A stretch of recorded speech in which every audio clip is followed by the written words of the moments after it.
अगर तुम परमेश्वर का आदर नहीं करोगे तो परमेश्वर तुम्हारा भी आदर नहीं करेगा।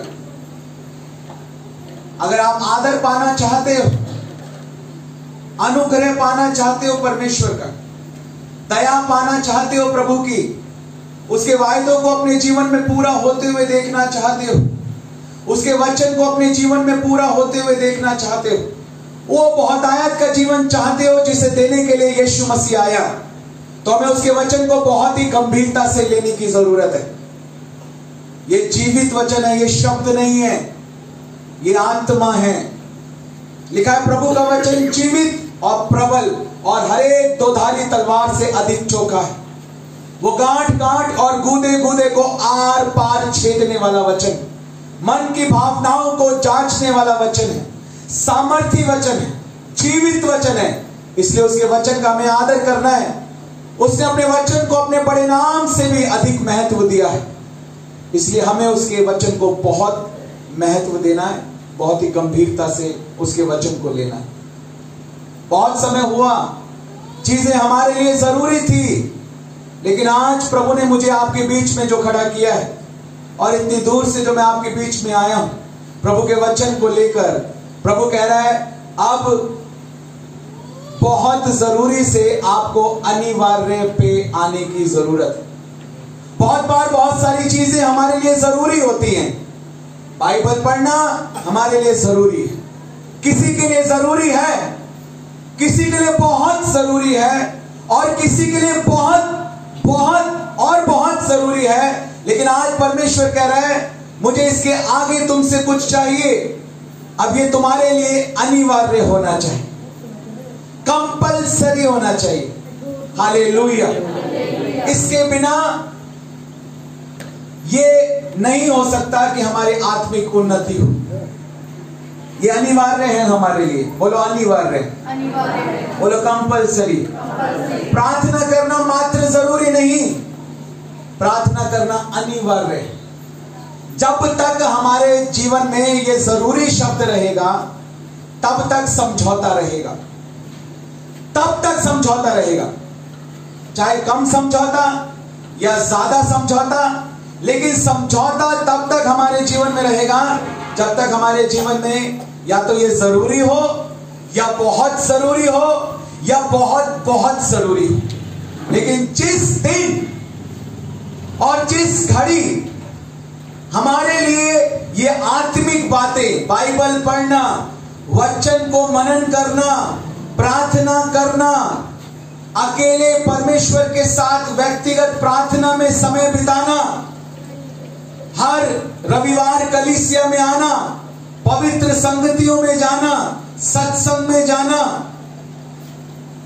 प्रभु के वचन को सुनना, गवाहियां देना, प्रभु की आज्ञाओं को मानना, आत्मा सच्चाई से आराधना करना, सुसमाचार सुनाना, आत्माओं को जीतना, अपनी बुलाहट को पहचानना, उसको पूरा करना।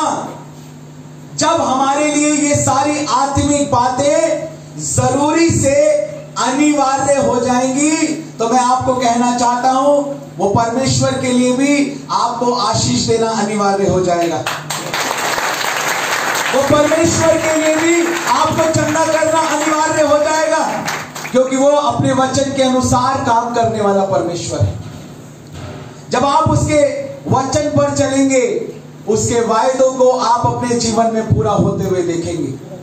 हालेलुया, हालेलुया, बोलो यीशु मसीह की।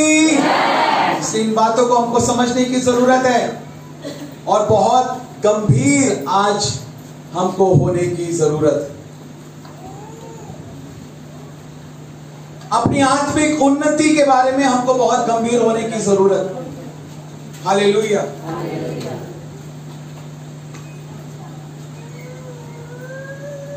कितने लोग आज खुश हैं? थोड़े या ज्यादा? जो ज्यादा खुश है दोनों हाथों को उठाएंगे। हालेलुया। अगला 1 घंटा बहुत ही महत्वपूर्ण है आप लोगों के लिए, इसलिए परमेश्वर के वचन को बहुत ही ध्यान से आप लोगों को सुनना है। आराधना केवल गीतों को गाना नहीं है कि 4-5 गीत गा लिए और आराधना हो गई और वचन सुना दिया और प्रार्थना सभा खत्म। नहीं, ये गलत है। आराधना का एक तरीका होता है, जय जयकार के साथ, स्तुति के साथ परमेश्वर के निकट आना। आराधना गीतों को गाना नहीं है, ये कोई परफॉर्मेंस नहीं है।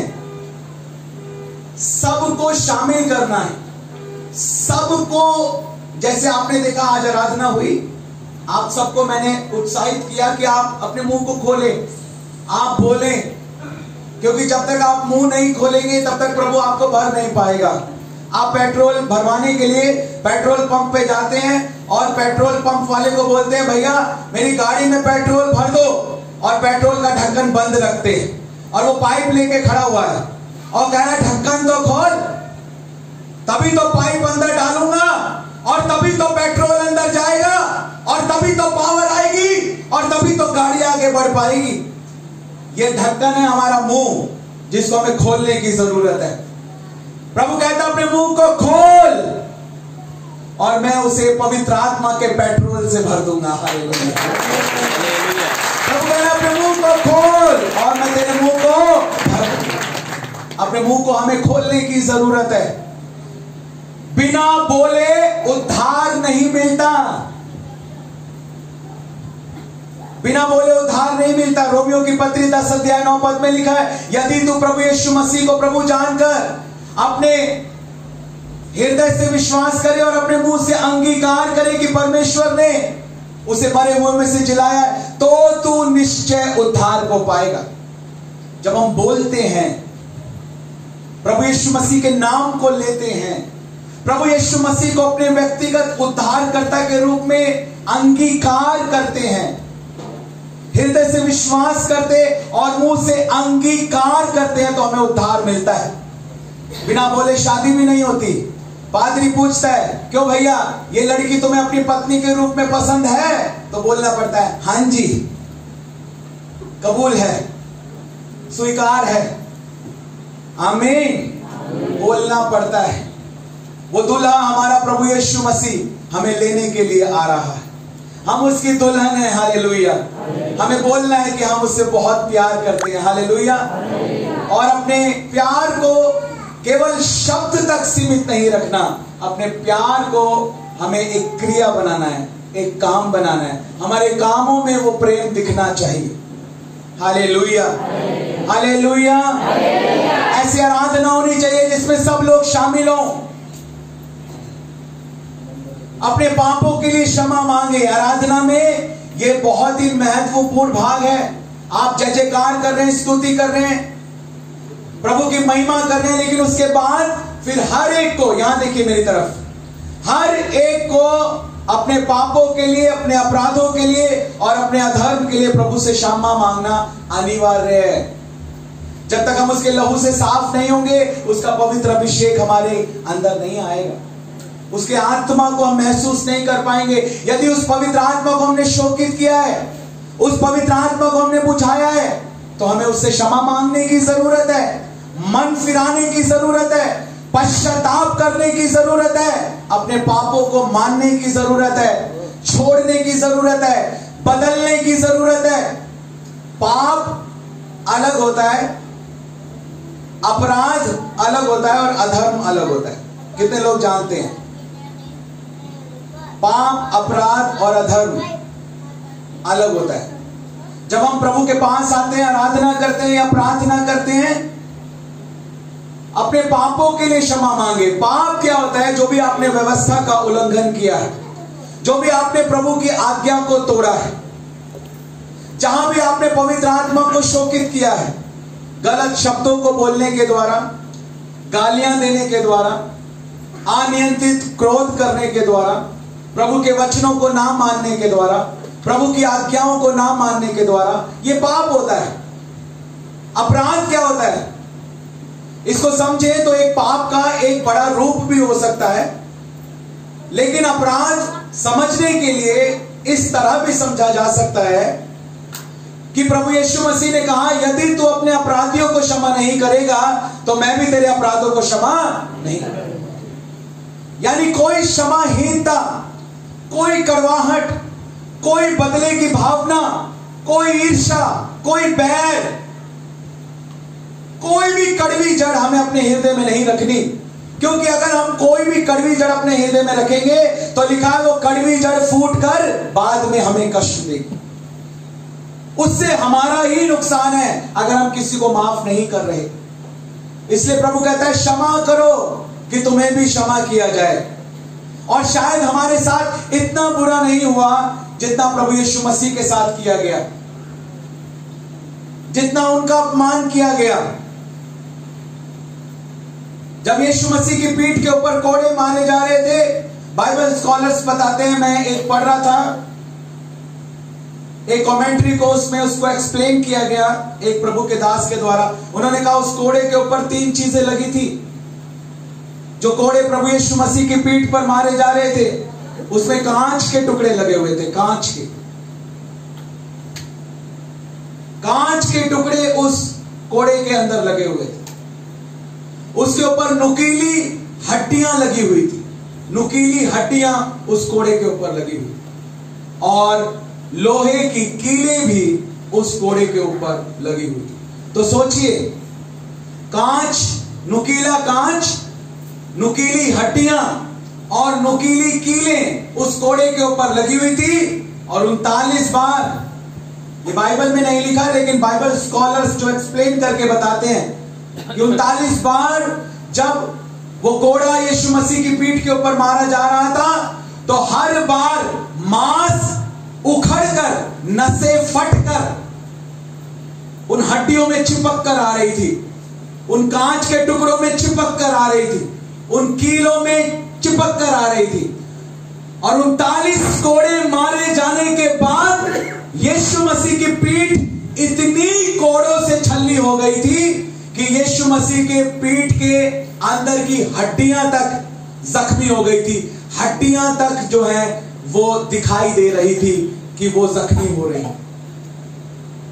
इतनी मार उसको पड़ी, उसके मुंह पर थूका गया, उसकी दाढ़ी को नोचा गया, उसके मुंह पर थप्पड़ मारे गए।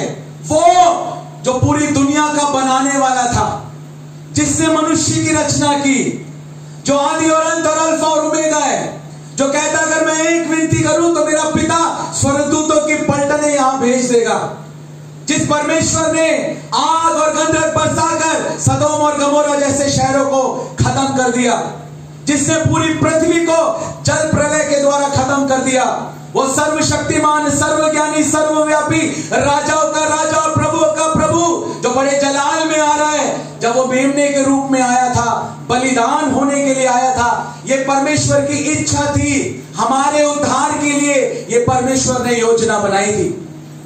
उस योजना को प्रभु यीशु मसीह ने पूरा किया, इसीलिए उसने सिर झुकाकर क्रूस पर अपने प्राणों को दे दिया। इसीलिए आज हर एक सिर उसके आगे झुकता है, हर एक घुटना उसके आगे टिकता है, और हर एक जीव अंगीकार करती है कि यीशु ही प्रभु है। उसने अपने आप को इतना शून्य कर दिया और दास का स्वरूप धारण कर लिया, इसलिए उसे वो नाम दिया गया जो सब नामों में श्रेष्ठ नाम है। हालेलुया। कि जो कुछ स्वर्ग में और जो कुछ पृथ्वी पर और जो कुछ पृथ्वी के नीचे है, वो सब यीशु मसीह के नाम के आगे घुटना टेके। जोर से ताली बजाकर प्रभु की महिमा करें, जोर से, जोर से, जोर से। हालेलुया। आपके लिए, आपकी बीमारियों के लिए जिस प्रभु यीशु मसीह ने कोड़े खाए, जिस प्रभु यीशु मसीह ने अपने लहू का कतरा कतरा हमारे लिए बहा दिया, वो हमसे कितना प्यार करता है, उसके बलिदान को पहचाने में आपको बताना चाहता हूं। जब तक हम उससे प्रेम नहीं करेंगे तब तक हम उस पर विश्वास नहीं कर पाएंगे। पहला कुरिन्थियों 13 अध्याय और उसके 13 पद के अंदर लिखा है, अविश्वास, आशा और प्रेम, ये तीनों स्थायी हैं और इनमें सबसे बड़ा प्रेम है। पहला कुरिन्थियों 13 अध्याय 13 पद पढ़ो बहन, क्या लिखा है? पर अब आशा प्रेम ये तीनों स्थायी हैं। विश्वास, आशा, प्रेम, ये तीनों स्थायी हैं, पर इन सब से हाँ बड़ा प्रेम है। और इन सबसे बड़ा क्या है? प्रेम है। तो जो बड़ा होता है वो सबसे पहले आता है। हालेलुया। मेरे दो बेटे हैं, एक का नाम नहेमिया है, एक का नाम एजरा है। हालेलुया। जो मेरा बड़ा वाला बेटा नहेमिया है, मेरा छोटा बेटा एजरा है। तो पहले नहेमिया आया, उसके बाद एजरा आया। सही है, बड़ा ही तो पहले आएगा ना, हाँ या ना? तो प्रेम जो है वो विश्वास से बड़ा बताया गया है प्रभु के वचन में। इसका मतलब एक विश्वासी के हृदय में सबसे पहले प्रेम आता है, उसके बाद विश्वास आता है। सबसे पहले क्या आता है? हम उसके प्रेम को पहचानते हैं कि प्रभु यीशु मसीह ने मेरे लिए क्या किया। जब हम उसके प्रेम को पहचानते हैं तो हम विश्वास करते हैं और बोलते हैं। देखो सुनो मेरी बात, सबसे पहले प्रेम आता है। अपने हाथों को उठाओ, बोलो सबसे पहले, जोर से बोलो, सबसे पहले प्रेम आता है, उसके बाद विश्वास आता है, उसके बाद अंगीकार आता है। हालेलुया। जब हम प्रभु यीशु मसीह के विश्वास को पहचान लेते हैं तो उसके विश्वास को पहचानने के बाद हम विश्वास करते हैं अपने हृदय से कि यीशु मसीह मेरे लिए इस दुनिया में आया, यीशु मसीह मेरे लिए मारा गया, यीशु मसीह मेरे लिए गाड़ा गया, यीशु मसीह मेरे लिए मुर्दों में से तीसरे दिन जी उठा, यीशु मसीह मुझे लेने के लिए फिर से आने वाला है, उसने मेरी बीमारियों के लिए कोड़े खाए हैं, वो मुझसे बहुत प्यार करता है, वो मेरा अच्छा चरवाहा है जिसने अपने प्राणों को मेरे लिए दिया है। हालेलुया। जब हम विश्वास करते हैं उसके बाद हम अपने मुंह से अंगीकार करते हैं। इसलिए आज वो आत्माएं जो नहीं बच रही हैं, उनको बचाने का सीक्रेट मैं आपको बता रहा हूं। जब उन्होंने प्रभु के प्रेम को पहचान लिया तभी वो कह देंगे कि यीशु तो मेरा प्रभु है। और आप उनको आज तक हो सकता है कि प्रभु के प्रेम को समझा नहीं पाए, इसलिए आज तक वो समझ नहीं पाए। ये जिम्मेदारी प्रभु ने उन लोगों को दी है जो बचाए गए हैं। यदि आप चाहते हैं आपके घराने बचाए जाएं, आपके परिवार के लोग बचाए जाएं, आपके क्षेत्र के लोग बचाए जाएं, तो केवल विश्वास के बारे में बात मत कीजिए। विश्वास से पहले भी एक चीज आती है। विश्वास वो तभी करेगा जब वो प्रभु यीशु मसीह के प्रेम को पहचान लेगा, क्योंकि सबसे बड़ा प्रेम है। हालेलुया। सबसे बड़ा प्रेम है। प्रभु यीशु मसीह के पास जब पूछा गया कि सबसे बड़ी आज्ञा कौन सी है, निकालेंगे मत्ती रचित सुसमाचार 22 अध्याय और उसका 37 पद। मत्ती रचित सुसमाचार 22 अध्याय उसका 37 पद क्या कहता है? उसने कहा, तू परमेश्वर अपने प्रभु से अपने सारे मन और अपने सारे प्राण और अपने सारे मन, अपने सारे प्राण और अपने सारे बुद्धि के साथ प्रेम रख। ये सबसे बड़ी और मुख्य आज्ञा बाइबल में बताई गई। यीशु मसीह से पूछा गया कि सबसे बड़ी और मुख्य आज्ञा कौन सी है? प्रभु ने कहा अपने परमेश्वर से प्रेम रख। Hallelujah, hallelujah. और जब आप गलातियों की पत्री 5 अध्याय 22 और 23 पद में पवित्र आत्मा के 9 फलों को पढ़ते हैं तो सबसे पहला फल जो लिखा है वो लिखा है प्रेम। प्रेम, आनंद, शांति, धीरज, कृपा, भलाई, विश्वास, नम्रता और संयम। शुरुआत कहां से होती है? प्रेम से होती है। बोलो यीशु मसीह की। सबसे बड़ा किसको बताया गया? प्रेम को। फलों की शुरुआत कहां से हो रही है? प्रेम से। यीशु मसीह ने सबसे बड़ी और मुख्य आज्ञा क्या बताई कि तू परमेश्वर से क्या रख? प्रेम रख। हालेलुया। अपने हाथों को उठा और बोले प्रेम, प्रेम, प्रेम, प्रेम। परमेश्वर का प्रेम, यीशु मसीह का प्यार। हालेलुया। और आपको पता है परमेश्वर के वचन में पवित्र आत्मा को प्रेम का आत्मा बताया गया है। हालेलुया।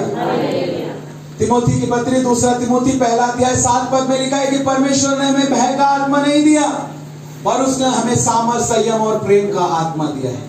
2 तिमोथी 1 अध्याय और उसका 7 पद क्या लिखा है? बहन पढ़ो। क्योंकि अध्यक्ष को परमेश्वर का भंडारी दूसरा तिमोथी पहला अध्याय, पहला तिमोथी पढ़ो, पहला तिमोथी पहला अध्याय 7 पद। क्योंकि परमेश्वर ने हमें भय की नहीं, हाँ, क्योंकि परमेश्वर ने हमें भय की नहीं पर सामर्थ और प्रेम, बोलो किसकी? प्रेम की। हालेलुया। सामर्थ की, प्रेम की और संयम की आत्मा दी। Hallelujah, hallelujah. परमेश्वर का आत्मा प्रेम का आत्मा है। रोमियो की पत्री निकालो, रोमियो की पत्री उसका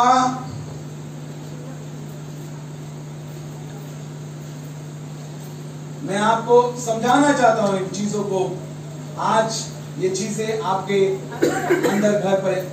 रोमियो की पत्री 5 अध्याय निकालेंगे और उसका 5 पद। आज मैं चाहता हूं ये चीजें आपके हृदय में घर करें। जी पढ़िए। और आशा से लज्जा नहीं होती, क्योंकि पवित्र आत्मा जो हमें दिया गया, पवित्र आत्मा जो हमें दिया गया, बैठ जाएंगे नीचे। पवित्र आत्मा जो हमें दिया गया है, उसके द्वारा परमेश्वर का प्रेम हमारे मन में डाला गया है, हमारे मन में डाला गया है। देखने के लिए नहीं है। जो चर्च के लोग हैं, वॉलेंटियर हैं या कोई भी, जब आ रहे हैं तो उनको बैठा दीजिए फटाफट। नहीं आगे रहने दीजिए आप, नहीं तो बहुत ज्यादा डिस्टर्बेंस हो जाएगा। पीछे वाले थोड़े थोड़े आगे आ जाएं, जहाँ खाली स्पेस है उसको भर लीजिए। आप भी बैठे, थोड़ा जगह बनाना। भाई लोग भी थोड़ा आगे हो जाओ, पीछे आगे।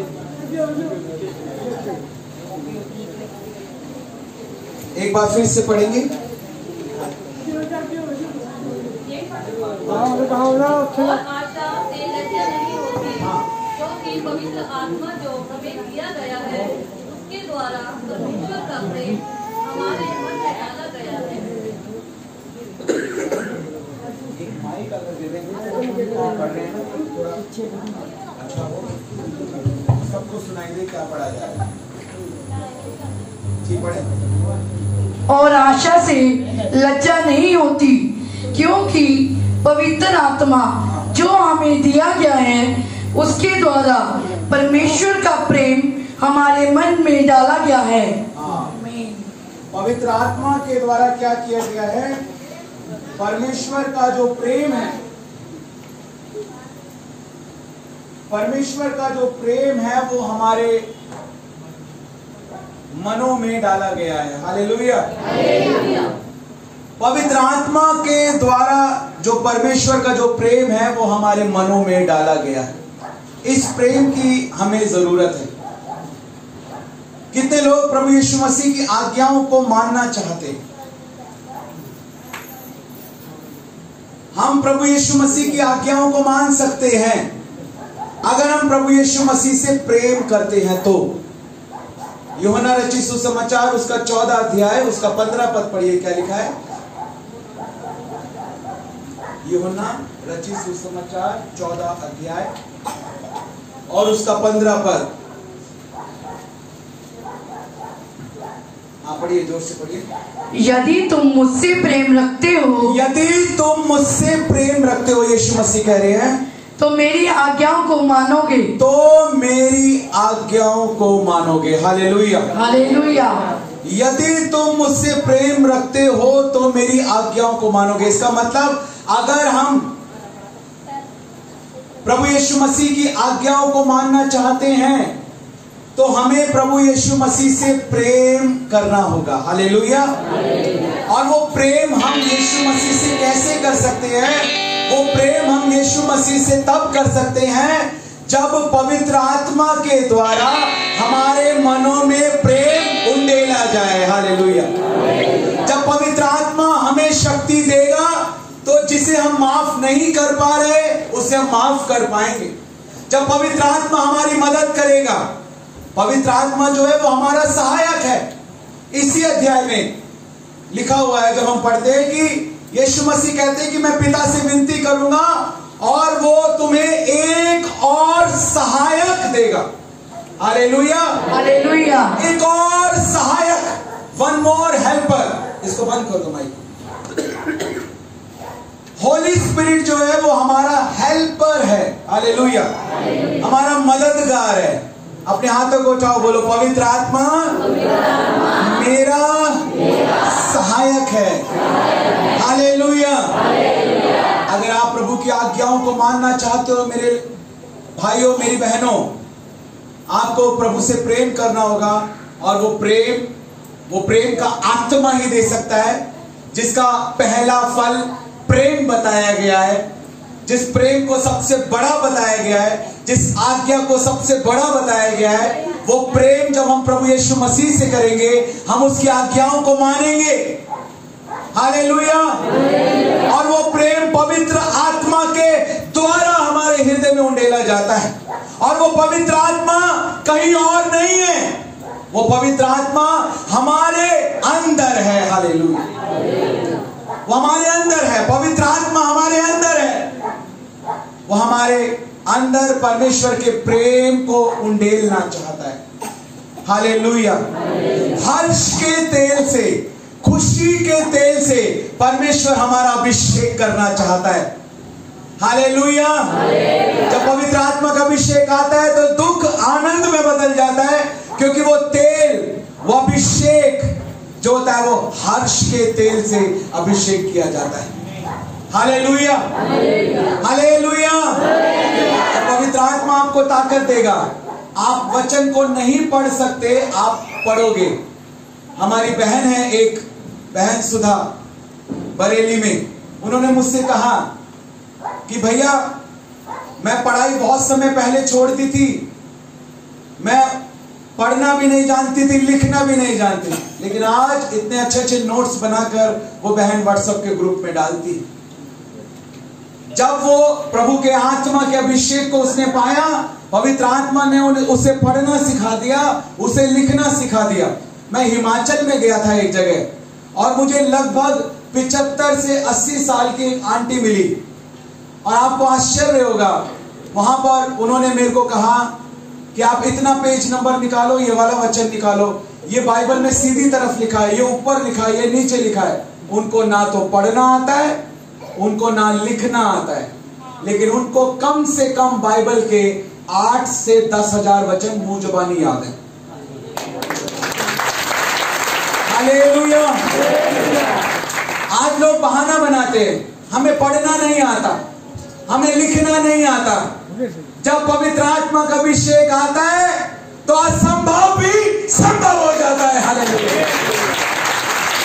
क्या आपका विश्वास नहीं है कि वो असंभव को संभव करने वाला परमेश्वर है? वो मुर्दों को जिला सकता है, तो क्या अनपढ़ों को पढ़ा नहीं सकता? वो लाल समुद्र को 2 भाग कर सकता है, तो क्या तुम्हें बुद्धि नहीं दे सकता? वो बुद्धि का आत्मा है, वो सामर्थ का आत्मा है, वो पराक्रम का आत्मा है। जो तुम नहीं कर सकते वो तुम करोगे जब पवित्र आत्मा का अभिषेक और पवित्र आत्मा की सामर्थ तुम्हारे ऊपर आएगी। तुम ये कीबोर्ड बजाने लगोगे, तुम ढोलक बजाने लगोगे, तुम कॉन्गो बजाने लगोगे, तुम नए नए गाने लिखने लगोगे। मैंने 1500 से ज्यादा गाने लिखे हैं, खुद ही लिखे हैं, खुद ही ट्यून बनाई है। ये जो गाना गाया था हमने, खाली हाथ ना जाएंगे, मेरा लिखा हुआ गाना है। लहू चाहिए मुझे, लहू चाहिए, मेरा लिखा हुआ गाना है। भर दे मुझको, मेरा लिखा हुआ गाना है। ये आज जो गाने गाए हैं, ये मेरे लिखे हुए गाने गाए हैं आपने। आपको लगा कि आप कोई नया गाना गा रहे हो। कैसे अभिषेक और कैसे प्रभु की सामर्थ आपके ऊपर उतरी, कैसे आराधना हुई आत्मा और सच्चाई से। ऐसी आराधना से परमेश्वर प्रसन्न होता है। अगर वो कहता है कि यहोवा के लिए नया गीत गाओ, ये आज्ञा है हर एक विश्वासी के लिए। अगर हर विश्वासी समर्पित हो जाए। एक छोटी बच्ची आदित्य की बहन, मैंने कल भी बताया था, वो 10 साल की है, 200 से ज्यादा गाने लिखे हैं उसने। वो 10 साल की है, सिर्फ 10 साल की, सिर्फ 10 साल की बच्ची, और 200 से ज्यादा गाने लिख चुकी है।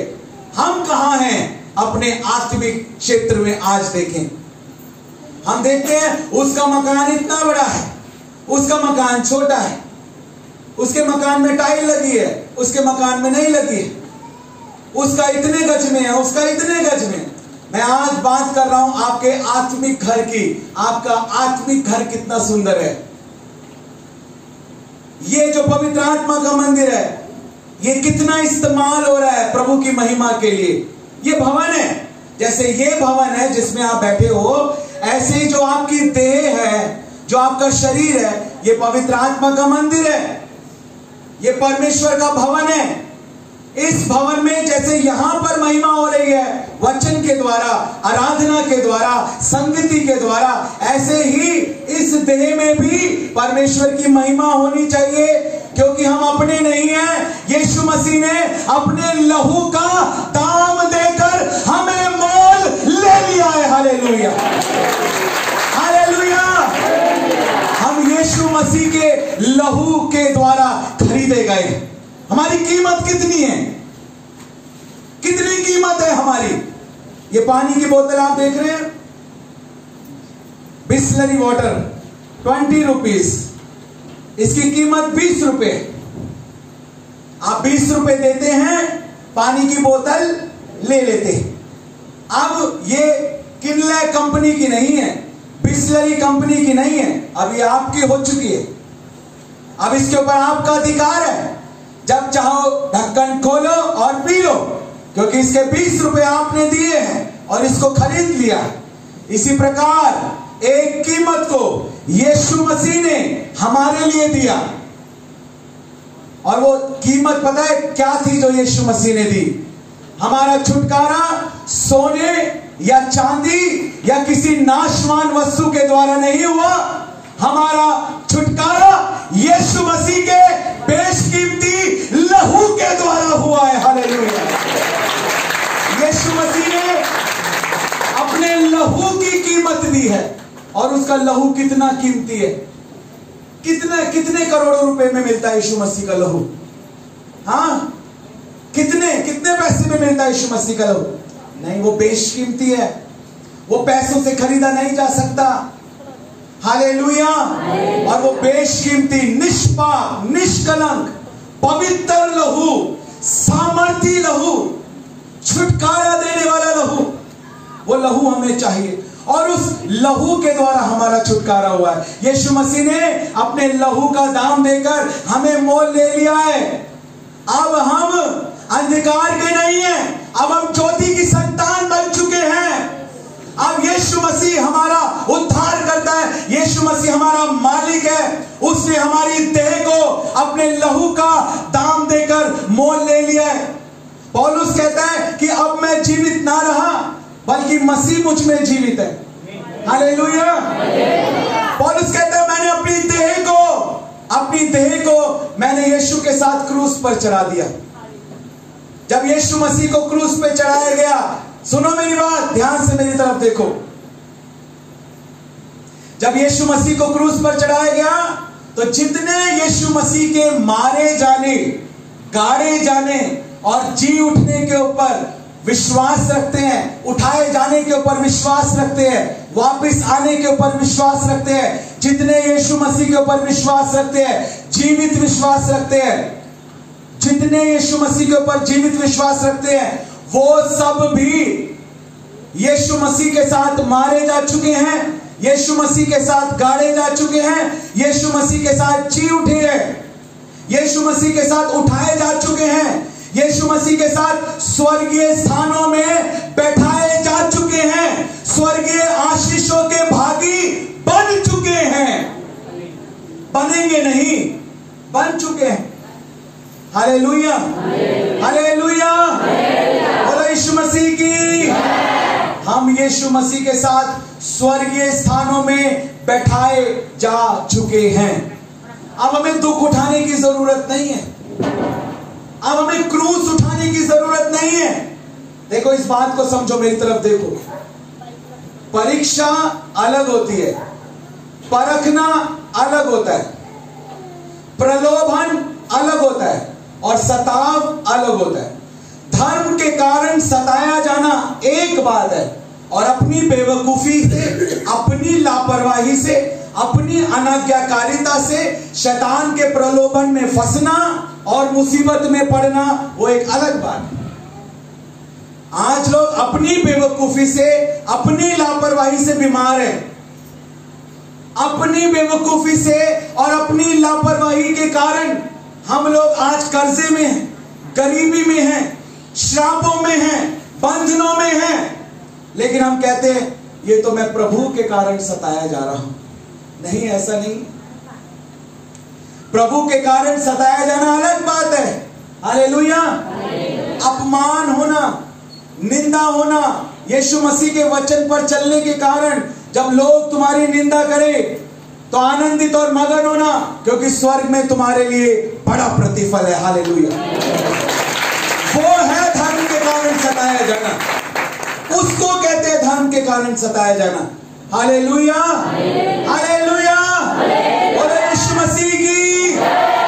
जब किसी की परीक्षा हो तो वो ये ना कहे कि मेरी परीक्षा परमेश्वर से होती है, क्योंकि लिखा है परमेश्वर आप कभी किसी की परीक्षा नहीं लेता। याकूब की पत्री निकालो, पहला अध्याय और उसके 12 पद से पढ़ो, क्या लिखा हुआ है। याकूब की पत्री, इब्रानियों की पत्री के बाद उसका पहला अध्याय और उसका 13 पद लिखा है, जब किसी की, हाँ पढ़िए, जब किसी की परीक्षा हो तो, जब किसी की परीक्षा हो, और परीक्षा के ऊपर एक स्टार लगा हुआ है। कितनों की बाइबल में लगा हुआ है स्टार परीक्षा के ऊपर? हाँ, बाकी लोग बाइबल नहीं लेकर आए। देखो, आप पढ़ना जानते हो या पढ़ना नहीं जानते हो, मेरी बात को सुनना, बाइबल आपके पास होनी चाहिए। समझ रहे हैं आप? हालेलुया। कितने लोग समझ रहे हैं? जब आपके पास बाइबल होगी तभी आप उसको पढ़ना सीख पाओगे, तभी उसकी सामर्थ आपके जीवन में उतरेगी। बाइबल आप लेकर चलो, बाइबल आपको लेकर चलेगी। हालेलुया।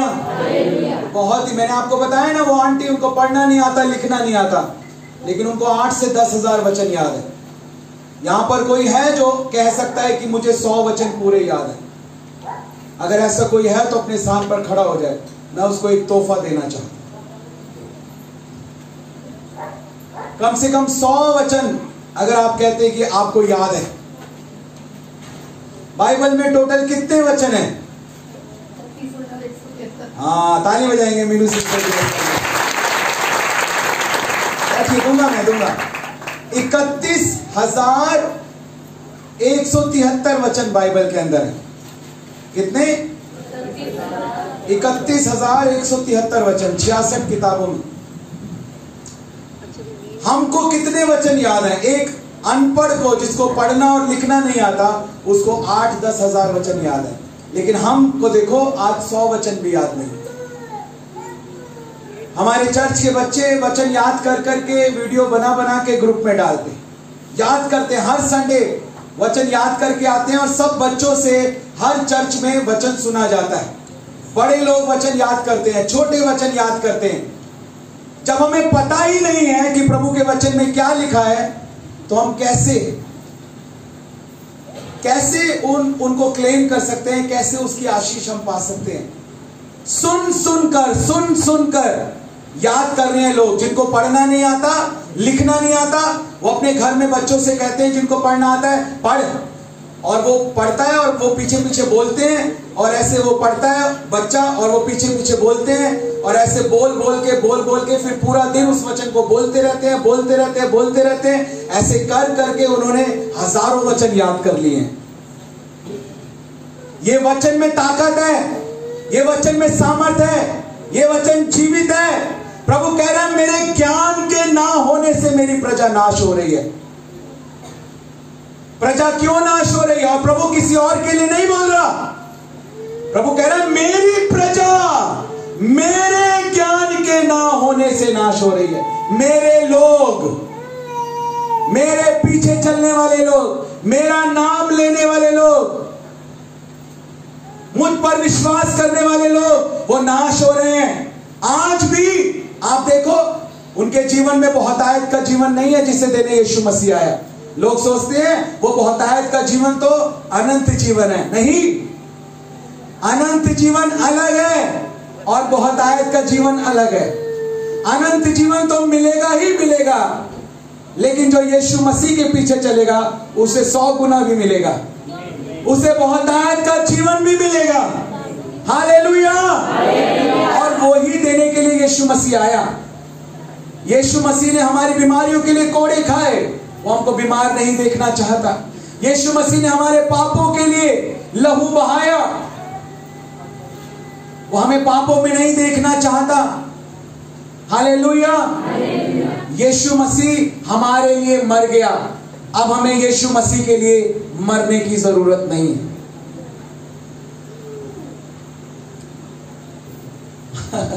लोग कहते हैं प्रभु तेरे लिए मैं मर भी जाऊंगी। कितने लोग प्रभु के लिए मरने के लिए तैयार है? तो सारे, अभी मैं बोलूंगा ना तो सारे हाथ उठा लेंगे, मुझे पता है। लेकिन मैं आपको बताना चाहता हूं, आप ना मरो इसलिए वो मरा है, अब आपको मरने की जरूरत नहीं है। अगर तुमको मरना ही होता तो वो तुम्हारे लिए क्यों मरता? क्या क्या हो रहा है आज पता नहीं, क्या प्रचार किया जा रहा है, क्या समझाया जा रहा है। लोगों को अगर सिखाना ही है तो सही सिखाइए, और वो सही इसलिए नहीं सिखा पाते क्योंकि अभी तक वो खुद ही सही नहीं सीखे। हर बात को बोलते हैं कि आज पेट्रोल नहीं है मेरी बाइक में, शायद परमेश्वर मेरी कोई परीक्षा ले रहा है। भाई बेवकूफ तुम हो, तुम्हें पता है मीटिंग में जाना है, पेट्रोल पहले क्यों नहीं डलवाया? और कह रहे हो परमेश्वर परीक्षा ले रहा है। What is tragedy. तुम्हें पता है मीटिंग में जाना है तो पेट्रोल डलवा के रखना था ना, और बाद में कहते हो प्रभु मेरी परीक्षा ले रहा है। लिखा है जब किसी की परीक्षा हो तो वो ये ना कहे कि मेरी परीक्षा परमेश्वर की ओर से होती है। ये कहना नहीं है हमें अपने मुंह से। लिखा है, क्या लिखा है बहन? क्योंकि ना तो बुरी बातों से परमेश्वर की परीक्षा हो सकती है और ना वह किसी की परीक्षा आप करता है, परंतु प्रत्येक व्यक्ति, हर एक व्यक्ति अपनी ही अभिलाषा से खींचकर और फंसकर परीक्षा में पड़ता है। फिर अभिलाषा गर्भवती होकर पाप को जनती है, और जब पाप बढ़ जाता है तो वो मृत्यु को लेकर आता है। इसलिए धोखा ना खाओ, क्योंकि परमेश्वर ठट्टों में उड़ाया जाता नहीं है। उसने कहा कि तुम्हें बुद्धिमानी से काम करना है। हालेलुया। हम बीमार हैं, हम केवल प्रार्थना कर रहे हैं और दवाई नहीं खा रहे। ये कहां की समझदारी है? आप दवाई लो हाथ में, प्रार्थना करो और खाओ, आप ठीक हो जाओगे। पहले दुआ करो फिर दवा लो, ये बात सही है। लेकिन सिर्फ दुआ करो और दवा ना लो, ये बेवकूफी है, ये लापरवाही है। हाँ, पहले दुआ करो फिर दवाई खाओ, पहले दुआ करो फिर खाना खाओ, पहले दुआ करो फिर पानी पियो। बहन पूछ रही थी मुझसे, पास्टर जी संडे के दिन तो सब उपवास रखते हैं, क्या आपका भी उपवास होगा या आप सुबह नाश्ता करोगे? उपवास क्या होता है मुझे बताइए आप। उपवास का मतलब ये होता है कि हम सारे कामों को छोड़कर परमेश्वर के उपस्थिति में बैठे और परमेश्वर के साथ समय बिताएं। ये होता है उपवास। भूखा रहना उपवास नहीं होता। कौन कहता है भूखा रहना उपवास होता है? भूखा रहना उपवास नहीं होता। अरे वो तो हमें चिकने चिकने भोजनों से तृप्त करने वाला परमेश्वर है। उसने रख लिया 40 दिन उपवास, हमें रखने की जरूरत नहीं है। इसलिए तो उसने रखा, इसलिए उसने कोड़े खाए, हमें खाने की जरूरत नहीं है। इसलिए उसने क्रूस उठाया। अब जो वो कहता है मेरे पीछे आओ और क्रूस उठाओ, तो वो क्रूस अब श्राप नहीं है, उस समय था श्राप। जब क्रूस पर कोई लटकाया जाता था श्रापित कहलाता था, लेकिन उसने हमारे श्रापों को, हमारे पापों को उठा लिया। अब ये जो यहां लटक रहा है, ये श्राप नहीं लटक रहा भाई मेरी बहन, ये श्राप नहीं लटक रहा। परमेश्वर के भवन में श्राप कोई लटकाएगा क्या? तो क्रूस उठाने का मतलब दुख उठाना नहीं है। प्रभु के दुख को याद करना है कि वो दुख उठा चुका, वो मारा जा चुका और मैं भी उसके साथ मारा जा चुका। अब क्रूस उठाना रोटी और मछली से भरी हुई टोकरियां उठाना है। हालेलुया। अब क्रूस उठाना आशीष उठाना है। हालेलुया, हालेलुया, यीशु मसीह की।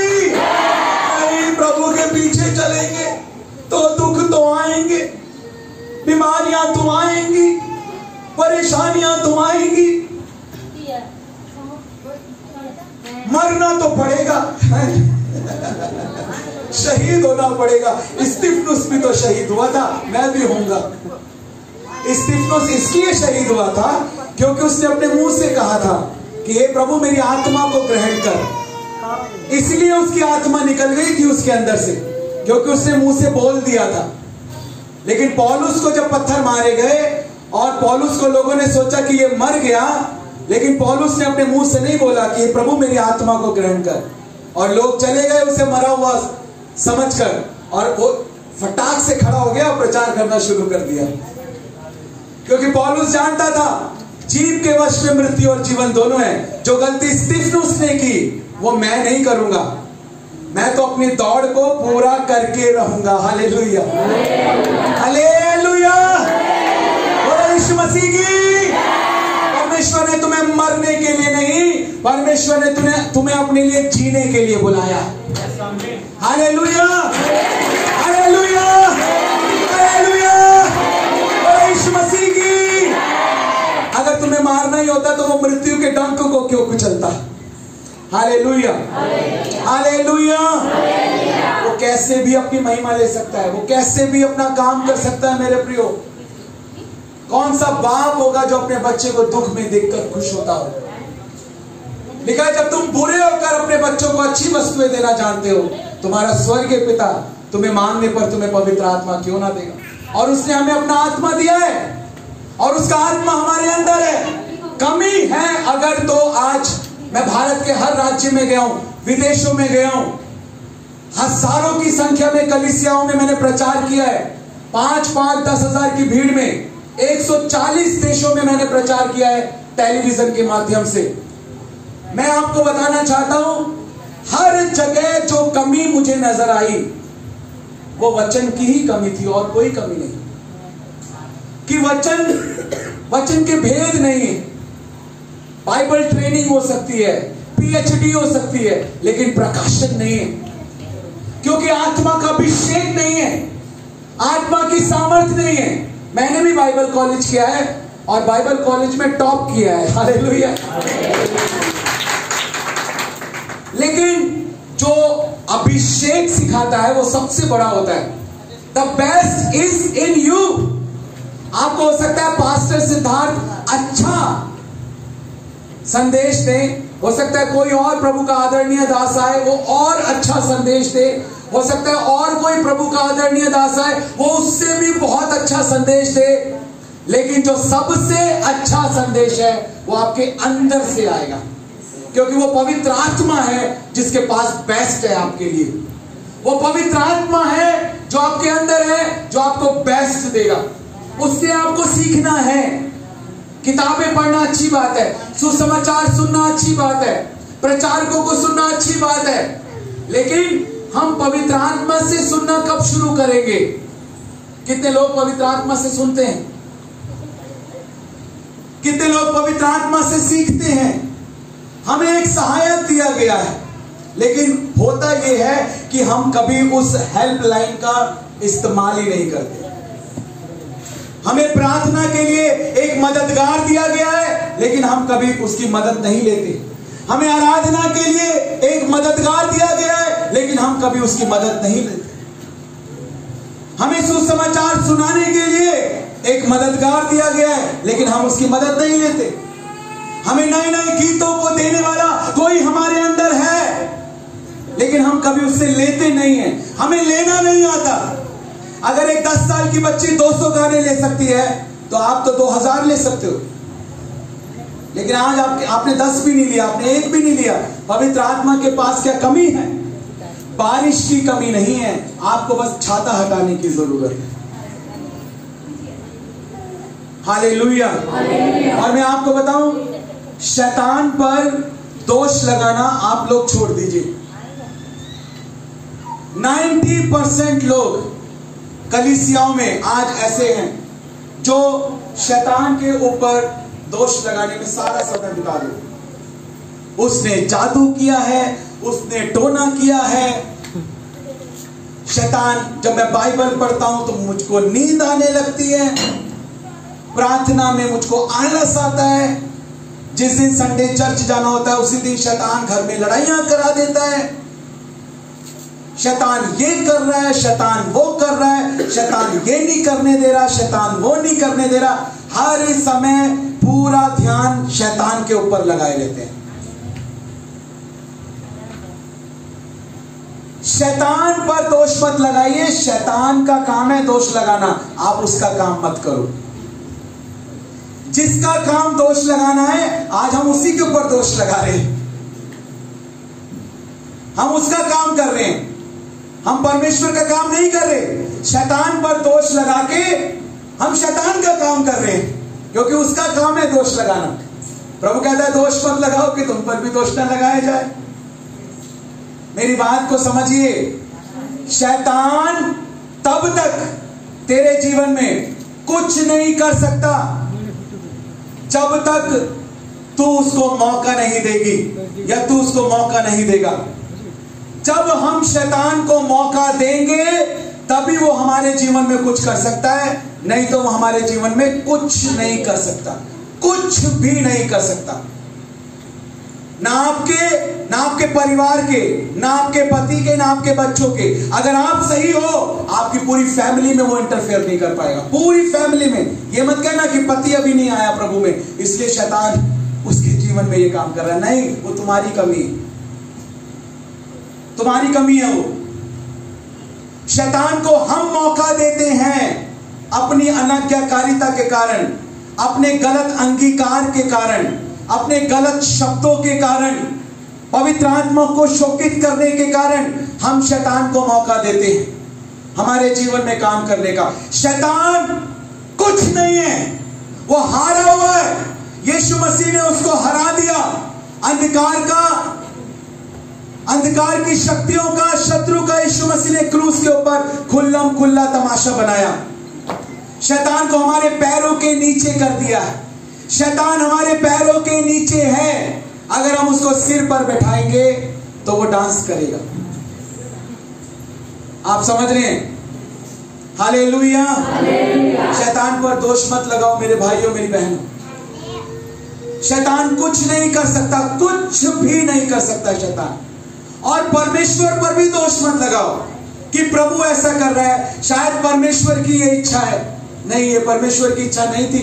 तुमने गलत चुनाव लिया, इसलिए तुम इस मुसीबत में पड़े हो, और अब कह रहे हो ये परमेश्वर की इच्छा है। जिससे शादी नहीं करनी थी उससे कर लिया, आप कह रहे हो पता नहीं परमेश्वर की क्या इच्छा है। 2 बच्चे हो गए थे, तीसरा नहीं करना था, आप कर लिया, आप कह रहे हो पता नहीं परमेश्वर की क्या इच्छा है। जहां जाना चाहिए था वहां नहीं गए, और जहां नहीं जाना चाहिए था वहां चले गए, आप कह रहे हो प्रभु संभाल, मदद कर। हाँ? गलती हम करते हैं और परमेश्वर के ऊपर दोष लगाते हैं। हमें दोष लगाने के बजाय पश्चाताप करना चाहिए, मन फिराना चाहिए, क्षमा मांगनी चाहिए, और प्रभु हमें सामर्थ्य देगा और हर एक परिस्थिति से बाहर निकालेगा। लेकिन अपना एटीट्यूड हमें बदलना पड़ेगा। परमेश्वर पर दोष नहीं लगाना, ना शैतान पर दोष लगाना है। अपने आप को जांचना है। यदि हम अपने आप को जांचते तो दंड ना पाते। हमें अपने आप को जांचने की जरूरत है, अपने आत्मिक जीवन को जांचने की जरूरत है। आज हमें वचन याद नहीं है, आज हम बाइबल नहीं पढ़ते, वचनों को नहीं सुनते। 1 घंटा कितने लोग रोज प्रार्थना करते? अपना हाथ उठाएं। कम से कम 1 घंटा रोज प्रार्थना करने वाले। 1, 2, 3, 4, 5, 6। तो कैसे बताइए, अगर आप 1 घंटा भी रोज प्रार्थना नहीं करते हैं तो आप कैसे आप जयवंत जीवन बिता सकते हैं? हो सकता है क्या ये? अन्य भाषा में अगर आप प्रार्थना नहीं करते हैं, अभी तक आपने अन्य भाषा में प्रार्थना करना शुरू नहीं किया है, आप यही सोचते आ रहे हो अपने आप कुछ हो जाएगा, अपने आप ही कोई बोलने लगेगा, अपने आप ही होगा। नहीं, अपने आप कुछ नहीं होगा। पेंतीकोस्त के दिन क्या हुआ था? प्रभु ने सामर्थ दी थी लेकिन लोग बोलने लगे थे। आज प्रभु सामर्थ दे चुका है लेकिन लोगों ने बोलना शुरू नहीं किया। आज भी कोई इंतजार कर रहा है, अपने आप ही कुछ निकलने लगेगा मुंह से, अपने आप ही पवित्र आत्मा बोलने लगेगा। पवित्र आत्मा नहीं बोलेगा, बोलना तुम्हें है भाई। पवित्र आत्मा का काम है तुम्हें ताकत देना। घुटने टेककर प्रार्थना में तो तुम बैठोगे 1 घंटा। पवित्र आत्मा का काम है तुम्हें वचन के प्रकाशन देना। वचन को खोलकर तो तुम मनन करोगे ना। हालेलुया। उपवास का मकसद होता है परमेश्वर के निकट आना, परमेश्वर की उपस्थिति में बैठना। अब मैं आज उपवास करके क्या करता? मैं तो परमेश्वर की उपस्थिति में ही हूं, मैं आराधना कर रहा हूं, मैं प्रचार कर रहा हूं, उपस्थिति में हूं ना प्रभु की। आप सब हो ना, तो भूखे क्यों आते हो फिर? भूखा रहना वो क्या है? उपवास क्या है?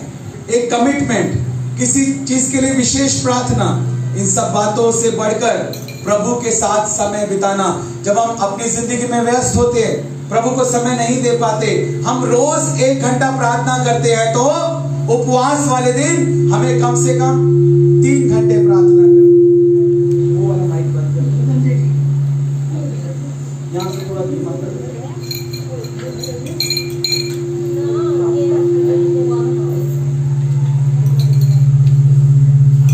हालेलुया।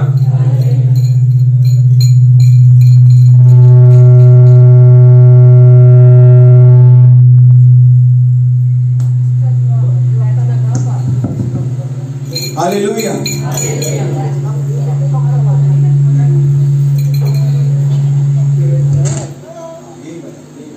हालेलुया। हालेलुया। ठीक, थैंक यू। अगर वैसे साधारण तौर पर आप 1 घंटा प्रार्थना करते हैं, तो उपवास वाले दिन आपको कम से कम 3 घंटा प्रार्थना करनी चाहिए, तब तो उपवास है। आप वैसे 1 घंटा प्रार्थना नहीं करते हो, 3 घंटे क्या करोगे आप? नहीं जी नहीं, घर पे बहुत काम होते हैं, ये काम होता है, वो काम होता है। ये सारे काम, आपकी पूरी जिंदगी ऐसे ही कुड़ते कुड़ते निकल जाएगी और मेंढक की तरह फुदकते फुदकते निकल जाएगी और मुर्गी की तरह कूदते कूदते निकल जाएगी। आप कभी उकाबों की नाई उड़ नहीं पाओगे अगर आप परमेश्वर के साथ समय बिताना नहीं सीखोगे। आपके दिन के 23 घंटे ऐसे पावरफुल होंगे अगर उसमें पहला घंटा आपने प्रार्थना कर ली तो।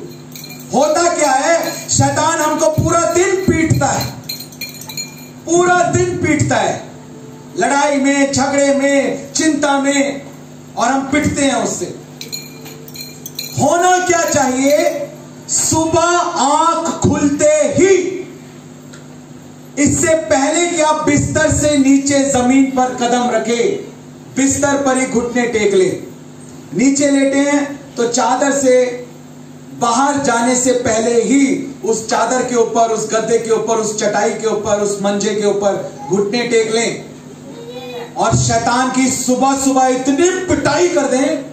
1 घंटा प्रार्थना करके पूरे 23 घंटे कुछ नहीं करेगा वो तुम्हारी लाइफ में, पास भी नहीं आएगा। मैंने कहा ताली बजाएंगे पास्टर जी के सब लोग, हालेलुया।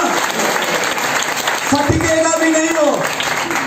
अगर 1 घंटा अन्य भाषा में प्रार्थना कर ली ना, सुबह 4 से 5, 5 के बाद तो वो नीचे ही नीचे है, बस सिर नहीं उठाएगा। लेकिन हम क्या करते हैं, पूरा काम कर लेते हैं, सब कुछ करते हैं, लेकिन बस प्रार्थना ही नहीं करते। इसीलिए देखो 2 ही ऑप्शन है आपके पास, मैंने सिखाया था ये, या तो पापे छोटी की मात्रा लगा सकते हो या पापे बड़ी की मात्रा लगा सकते हो। आपको पिटना है या पीटना है? हालेलुया। आपको पापे कौन सी, छोटी से इमली लगानी है या बड़ी से ईख लगानी है? हालेलुया। अगर आप पापे छोटी की मात्रा लगाओगे तो वो प्रभु नहीं चाहता। उसने हमें पिटने के लिए नहीं, पीटने के लिए बुलाया है। ताली बजाओ जोर से, हालेलुया। वचन में लिखा है कि शांति का परमेश्वर, रोमियो की पत्री 16 अध्याय और उसके 20 पद में लिखा है कि शांति का परमेश्वर शीघ्र ही शैतान को तुम्हारे पैरों से कुचलवा देगा। हालेलुया। हम लोग कुचलने के लिए बनाए गए। प्रभु यीशु मसीह ने कुचले हुओं को छुड़ाया। उसने कहा पिता ने मेरा अभिषेक किया है और वही अभिषेक प्रभु ने हमारा किया है। उसने कहा मैं तुम्हें शत्रु की सारी सामर्थ के ऊपर अधिकार देता हूं, तुम सांप और बिच्छुओं को रौंदोगे। Hallelujah, hallelujah. शत्रु की सारी सामर्थ के ऊपर मैं तुम्हें अधिकार देता हूं। हमें प्रभु ने कुचलने के लिए चुना है। अपने हाथों को उठा बोलो, मुझे प्रभु ने कुचलने के लिए बुलाया है, पीटने के लिए बुलाया है, डांटने के लिए बुलाया है। हालेलुया, हालेलुया, यीशु मसीह की। ये होगा। मैंने हजारों की संख्या में दुष्ट आत्माओं को अपनी सेवकाई में निकलते हुए देखा है। मैंने गूंगों को बोलते हुए देखा है, बहरों को सुनते हुए देखा है। मैंने कोमा के पेशेंट को भागते हुए देखा है। 18 साल से आपके निकट ही भटिंडा के आगे एक कलीसिया के अंदर 18 साल से व्हील चेयर के ऊपर थी वो लड़की। दोनों हाथ पैर मुड़े हुए थे, चेहरा एक तरफ मुड़ा हुआ था। बचपन से ऐसी थी, लकवे की मारी थी, श्राप से परेशान थी। जैसे उसके सिर पर हाथ रखा, उछल के व्हील चेयर से खड़ी हो गई और भागना शुरू कर दिया। हाथ पैर सब सीधे हो गए। हालेलुया। मैंने मुर्दा को भी अपने आगे जीवित होते हुए देखा है। मैं जानता हूं कि मैं किस परमेश्वर की सेवा कर रहा हूं और वो कितना सामर्थी परमेश्वर है। लेकिन मुझे पता है कि मैं जीत तभी सकता हूं जब मैं शत्रु को मारूंगा, उसको पीटूंगा, हालेलुया, और उसको हराऊंगा। यीशु मसीह हरा चुका है। उसने हमें शत्रु की सारी सामर्थ के ऊपर अधिकार दिया है। हालेलुया। हम पिटने के लिए नहीं, पीटने के लिए। आप कब तक प्रार्थना की लाइन लगाते रहोगे और कब तक अपने लिए प्रार्थना करवाते रहोगे? कब तक?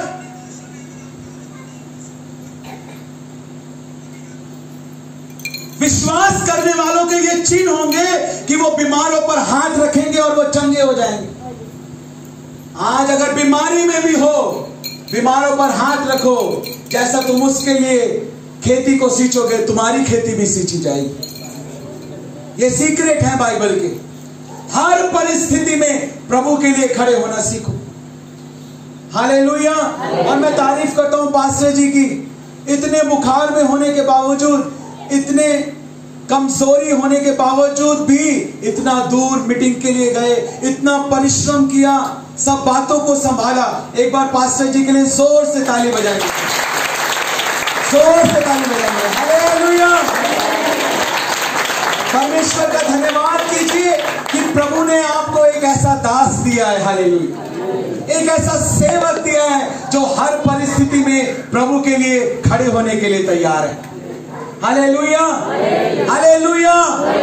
ऐसा ही परमेश्वर चाहता है मेरे प्रियो। विश्वास करने वालों के ये चिन्ह होंगे कि वो मेरे नाम से दुष्ट आत्माओं को निकालेंगे। लेकिन आज विश्वासी दुष्ट आत्माओं को निकालते नहीं है, खुद ही दुष्ट आत्माओं से परेशान होते हैं और लाइन में खड़े होते हैं और प्रार्थना करवाते हैं। आज ये ट्रेजेडी है। विश्वास करने वालों के चिन्ह आज कुछ बदले हुए नजर आ रहे हैं। वो तो दुष्ट आत्मा निकालने के लिए विश्वासी बने थे, लेकिन आज वो खुद ही दुष्ट आत्माओं से परेशान है। जो पीटने के लिए बने हैं वो आज पिट रहे हैं,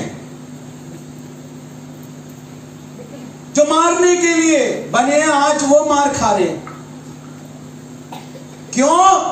क्योंकि प्रभु के वचन का ज्ञान नहीं है, पवित्र आत्मा की सामर्थ नहीं है, अन्य भाषाओं में प्रार्थना नहीं है। मैं चाइना बॉर्डर के पास था, एक बहुत ऊंची पहाड़ी पर एक गांव के अंदर रात के समय हम प्रार्थना कर रहे थे। हमने चेन प्रेयर की। एक बहन के अंदर दुष्ट आत्मा थी, हमने अन्य भाषा में प्रार्थना करनी शुरू की। उसने कहा मैं चल रही हूं, अन्य भाषा मत बोलो, मैं चल रही हूं। ने कहा क्या हो रहा है तेरे को, अन्य भाषा बोल रहे हैं तो? कह रहे जैसे आप अन्य भाषा बोल रहे हो, आपके मुंह से ये शब्द नहीं, आपके मुंह से रूह के शोले गिर रहे हैं मेरे ऊपर, आग गिर रही है मेरे ऊपर, और मैं जल के राख हो जाऊंगी। अन्य भाषा मत बोलो। इतनी सामर्थ है अन्य भाषाओं में प्रार्थना करने की।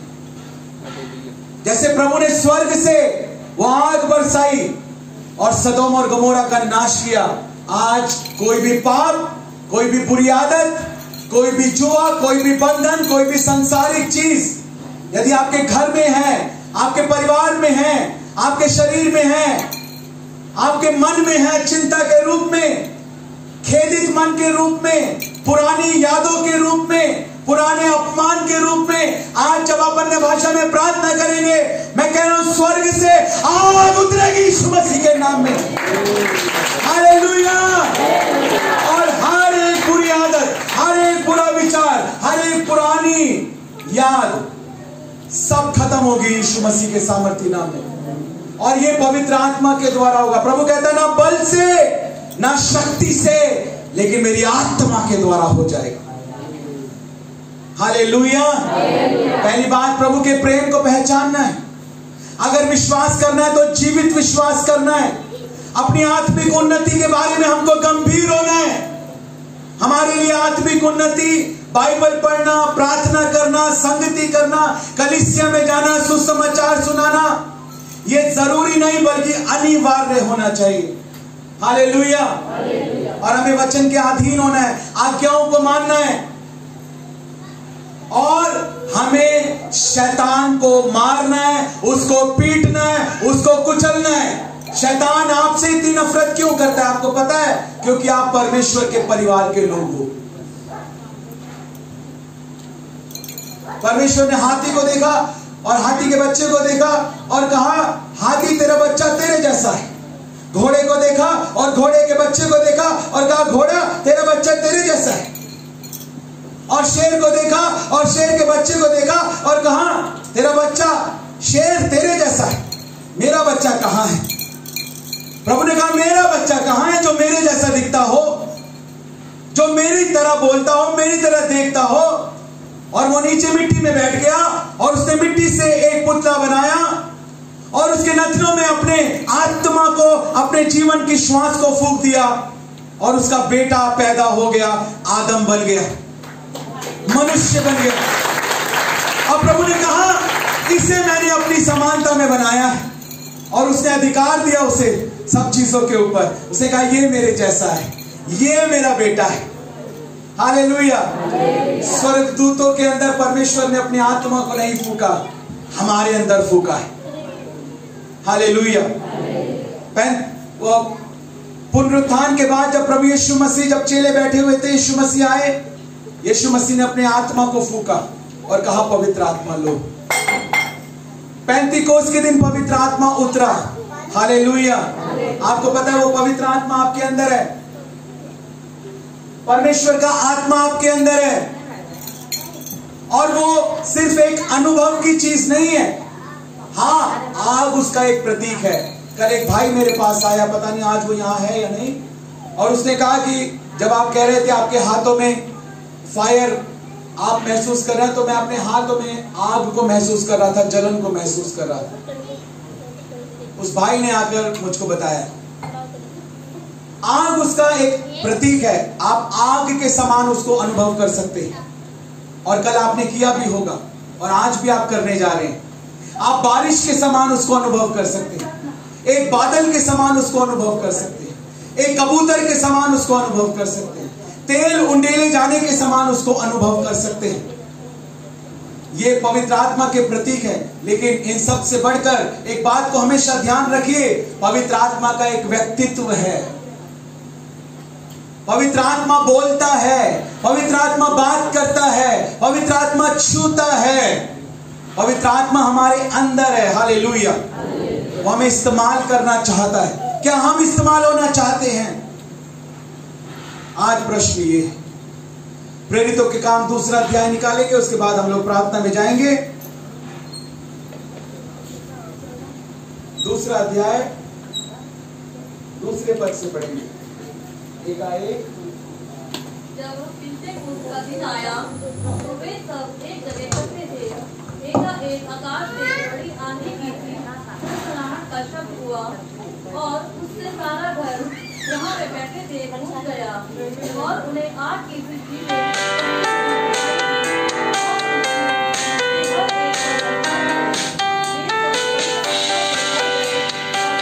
सुलेमान को कर ले। परमेश्वर इस्तेमाल करना चाहता है, लेकिन क्या हम इस्तेमाल होना चाहते हैं? एक 80 साल की महिला प्रभु को अगर अपने आप को समर्पित कर दे, मैं आपको बताना चाहता हूं पूरा भारत देश वो एक महिला बदल सकती है।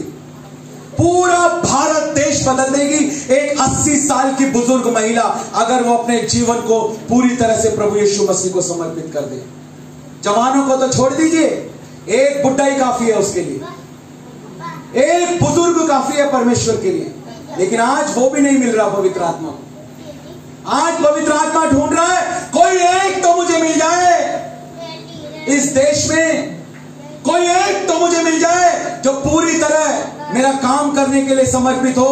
कोई एक तो मुझे मिल जाए, और वो एक काफी होगा। मैं आपको बताना चाहता हूं, हजारों और लाखों आत्माओं को जीतने के लिए। Hallelujah, hallelujah. कितना समर्पित करते हैं आप अपने आप को, कितना पवित्र आत्मा को अपने आप को बदलने दे रहे हैं, यीशु मसीह के जैसा बनाने दे रहे हैं। वो हम में और हमारे द्वारा काम करना चाहता है। बोलो मेरे द्वारा, बोलो मेरे द्वारा। आपके साथ वाले को बोलो आपके द्वारा, उसको हाथ मिला के बोलो आपके द्वारा, आपके द्वारा पवित्र आत्मा काम करना चाहता है। हालेलुया। लेकिन आज ये प्रश्न है कि कितने लोग पवित्र आत्मा को अपने द्वारा काम करने देंगे। इफिसियों की पत्री 4 अध्याय 11-12 पद से आप पढ़ेंगे, वहां लिखा है परमेश्वर ने कलीसिया में किसी को प्रेरित, किसी को भविष्यद्वक्ता, निकालिए मत। मुझे पता है आपको बहुत सारे वचन याद हैं, सब आता है आपको, सिर्फ सुन लो, इतना ही काफी है। परमेश्वर ने किसी को प्रेरित, किसी को भविष्यद्वक्ता, किसी को सुसमाचार प्रचारक, किसी को चरवाहे और किसी को उपदेशक होने के लिए परमेश्वर ने चुना है। आपको पता है आप में से कुछ लोग प्रेरित हैं, जैसे मैं एक प्रेरित हूं। हजारों नई कलीसिया बनी हैं। एक कलीसिया जो आज यहां पर आप देख रहे हैं, आज मेरे यहां कदम रखने के बाद मैं प्रोफेटिक वर्ड्स बोलता हूं, ये एक कलीसिया 7 और उसके बाद 70 में बदलने जा रही है। और आप में से निकलेंगे वो लोग, और हर चर्च भरा हुआ होगा, हर कलीसिया भरी हुई होगी। हालेलुया। ये होगा और 120% होगा, ये होगा ही होगा। Hallelujah, hallelujah. अब सवाल ये है कि कौन कौन निकलेगा, कौन कौन निकलेगा। प्रभु कह रहा है कौन जाएगा मेरे लिए, कौन अपने आप को समर्पित करेगा मेरे वचन को सीखने के लिए, मेरे साथ एक व्यक्तिगत मजबूत संबंध बनाने के लिए। कौन अपने आप को समर्पित करेगा मेरा प्रेरित बनने के लिए। आपको यही नहीं पता कि प्रेरित होता कौन है और उसकी सेवकाई कैसे होती है, तो क्या कभी वो इम्पार्टेशन हो पाएगा? वो आपके अंदर वो आत्मा काम कर पाएगा? ज्ञान से विश्वास आता है और विश्वास से सामर्थ काम करती है। क्या बोला मैंने? हाँ, अगर सामर्थ काम करनी है तो पहले विश्वास आना है, क्योंकि विश्वास से ही सामर्थ काम करेगी। और विश्वास तब आता है जब ज्ञान होता है। ज्ञान तब होगा जब उसके वचन को हम सीखेंगे। उसके वचन में हजारों प्रकाशन है। ये 31,173 वचनों में लाखों, करोड़ों, अरबों, अनगिनत प्रकाशन छिपे हुए हैं। ये समंदर है, इसमें से 4-5 बाल्टी भर के निकाल लोगे तो पानी कम नहीं होगा। ये परमेश्वर के वचन में इतने प्रकाशन है। पवित्र आत्मा के पास इतने नई नई ट्यूने हैं, इतने नए नए गीत हैं, इतनी नई नई भाषाएं हैं, इतने अन्य भाषा के नए नए शब्द हैं। ऐसे ऐसे पवित्र आत्मा आपको इस्तेमाल करेगा, आपने सोचा भी नहीं होगा कि परमेश्वर ऐसे भी काम कर सकता है क्या।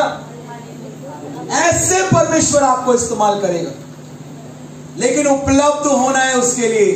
तेल की कमी नहीं है, बर्तन की कमी है। तेल तो निकलता रहा कुप्पी में से, ले आओ सारे बर्तन आज यीशु मसीह के पास। मैंने कहा ले आओ आज सारे बर्तन यीशु मसीह के पास, और स्वर्ग की कुप्पी में से आज तेल गिरेगा तुम्हारे ऊपर। अपने आप को खाली कर दो, हर एक कड़वाहट से, हर एक क्षमाहीनता से, पूरे खाली होकर उसके पास आओ आज, और जितना ले सकते हो आज लो। ये आपके सामने जो खड़ा है, पूरा समंदर खड़ा हुआ है, हजारों गाने हैं मेरे पास, और वो आपके ऊपर इंपार्ट होने जा रहा अभिषेक। मैं आपके ऊपर उंडेलने जा रहा हूं उस अभिषेक। अगर मैंने 140 देशों में प्रचार किया है, आप 200 देशों में प्रचार करोगे। काश अगर उससे ज्यादा होते तो प्रभु आपको वहां भी ले जाता। हालेलुया, बोलो यीशु मसीह की। लेकिन बड़ी भूख के साथ, मैंने इतना भूखा देखा है लोगों को, इतना प्यासा और इतना भूखा। आज पता है लोग रिसीव नहीं करते, लोग रिसीव नहीं करते। आपके सामने एक अभिषिक्त दास खड़ा हुआ है, भारी अभिषेक उतर रहा है स्वर्ग से, और आपके सिर के ऊपर हाथ रखा है, लेकिन आप कहते हो नहीं, गिरा के तो देख, आज मैं गिरूंगा नहीं। कितनी कोशिश कर ले, क्यों? अपने आप को रोकते हैं। जब मुझे आग का अभिषेक मिला था, आग का भी एक अभिषेक होता है, आप सीखेंगे जब आप फील्ड में जाएंगे। अभी तो आपको 100 वचन भी याद नहीं है, अभी तो आप गोदी वाले बच्चे वाली कैटेगरी में हो, जो बच्चा गोदी में होता है ना, अभी आप उस कैटेगरी में हो, दूध पीने वाली कैटेगरी में, गोदी वाले बच्चे हो गए आप। लेकिन मेरी प्रार्थना है आज के बाद परिवर्तन आए। हालेलुया। नहीं तो बहुत देर हो जाएगी। मैं आपको बता रहा हूं, प्रभु का आना बहुत निकट है। हम अंत के दिनों में अपने जीवन को व्यतीत कर रहे हैं, और बहुत सुधरने की जरूरत है इस कलीसिया को। कुछ नहीं है इस कलीसिया में, सही से आराधना भी नहीं करनी आती आप लोगों को। मैं आपको बता रहा हूं, आपको बहुत सुधरने की जरूरत है, और आपको बहुत सीखने की जरूरत है। प्रभु ने आपको इतने अच्छे दास दिए हैं, उनकी बातों को सुनो और सीखो, प्रभु के वचनों को सीखो, आगे बढ़ो, अपने अंदर बदलाव लेकर आओ। सुनने वाले नहीं, वचन पर चलने वाले बनो। हालेलुया। और पवित्र आत्मा तुम्हारे अंदर है बेस्ट, लेकिन तुम उससे कभी सीखते ही नहीं। सिखाने वाला तुम्हारे अंदर है, आराधना का आत्मा तुम्हारे अंदर है, प्रार्थना का आत्मा तुम्हारे अंदर है, प्रकाशन का आत्मा तुम्हारे अंदर है, सुसमाचार सुनाने की सामर्थ्य देने वाला आत्मा तुम्हारे अंदर है, सारे वरदान तुम्हारे अंदर है, चंगाई का वरदान, भविष्यवाणी का वरदान, अन्य भाषाओं का वरदान। पवित्र आत्मा जब आता है तो वो सब कुछ लेकर आता है, वो नाप नाप के नहीं दिया जाता। कमी सिर्फ ये होती है, किसी के अंदर वो बह रहा है, किसी के अंदर ज्यादा बह रहा है, किसी के अंदर कम बह रहा है। जिसके अंदर वो ज्यादा बह रहा है उसके द्वारा ज्यादा काम हो रहा है, और किसके अंदर ज्यादा बह रहा है? जो उसे ज्यादा बहने दे रहा है। 7-7, 8-8, 10-10 घंटे तो मुझे बाइबल पढ़ते हुए नॉर्मल हो जाते हैं। नॉर्मल है ये मेरे लिए, 10 घंटे बाइबल पढ़ना एक दिन में नॉर्मल बात है मेरे लिए। जब मेरे को 10,000 से वचन, 10,000 से ज्यादा वचन याद है, तब 6 घंटे प्रार्थना करके तो ऐसा लगता है हाँ आज प्रार्थना की है। मैं जो आपके सामने बोल रहा हूं, मैं प्रैक्टिकल बोल रहा हूं, कुछ भी कही और सुनी हुई बात नहीं बोल रहा आपके सामने। ये जब हमारा जीवन होगा तब आप देखेंगे, जब आप खड़े होंगे परमेश्वर काम करेगा, खड़े आप होंगे और काम परमेश्वर करेगा। हालेलुया, हालेलुया, बोलो यीशु मसीह की। एक आकाश से बड़ी आंधी की सनसनाहट का शब्द हुआ, और उससे सारा घर जहां वो बैठे थे गूंज गया, और उन्हें आग की सी जीभें फटती हुई नजर आई। कैसी जीभें? आग की सी। मैं चेन्नई में था, मुझे श्रीलंका जाना था। श्रीलंका जाने से पहले मैं चेन्नई में गया, वहां पर एक प्रभु के दास थे, मैंने सुना था उनके बारे में कि प्रभु आग के अभिषेक के साथ उनको इस्तेमाल करता है। मेरे जो आत्मिक पिता हैं वो मुझे अपने साथ वहां लेकर गए और वहां पर हजारों की संख्या में लोग थे, बहुत बड़ा एक हॉल था। वो प्रभु के दास स्टेज के ऊपर आए, उन्होंने अपने हाथ को, मेरे हाथ देखना, उन्होंने अपने हाथ को इस तरह से इधर किया, जितने लोग पीछे खड़े थे सारे इधर की तरफ चले गए। फिर उन्होंने अपने हाथ को ऐसे करके इधर किया स्टेज के ऊपर से, और जितने पीछे तक हजारों लोग खड़े थे सारे इधर की तरफ चले गए। फिर उन्होंने अपने हाथ को इस तरह से ऐसे पीछे की तरफ किया, सारे लोग पीछे तक चले गए। और हम लोग पास्टर वाली सीट पे बैठे हुए थे, क्योंकि हम पास्टर थे तो साइड में जो चेयरें लगी रहती हैं हम लोग वहां बैठे थे, और हमारे ऊपर तक आग आ रही थी और हम देख रहे थे क्या हो रहा है। प्रभु इतना अभिषेक, इतनी आग, मैंने आज तक कभी ऐसा अनुभव नहीं किया था अपनी जिंदगी में, और आज आपको वो अनुभव होने जा रहा है। हालेलुया। और तब प्रभु के दास ने अपने हाथ को इस तरह से ऐसे किया और सारे लोग आगे की तरफ। मैंने अपने आत्मिक पिता से कहा, मैंने कहा पास्टर जी चलो आगे चलते हैं मैंने कहा चलो आगे चलते हैं, देखते हैं क्या है, हम भी थोड़ा आग में डूब जाए आज। उन्होंने बोला ना ना मैं नहीं जा रहा, तेरे को जाना है तो जा। मैंने कहा मैं तो जाऊंगा। और सब लोग खड़े हुए थे, मैं सबके बीच में से निकल के हाथों के पीछे से इधर से उधर से धक्का दे दे के सबसे आगे पहुंच गया, और आंख बंद करके दोनों हाथों को उठा के खड़ा हो गया, क्योंकि मेरे अंदर ये भूख है। मुझे पता है अगर मुझे मिलेगा मैं लूंगा, और मुझे पता है अगर ये मुझे मिल गया तो उसके बाद बहुत कुछ होगा।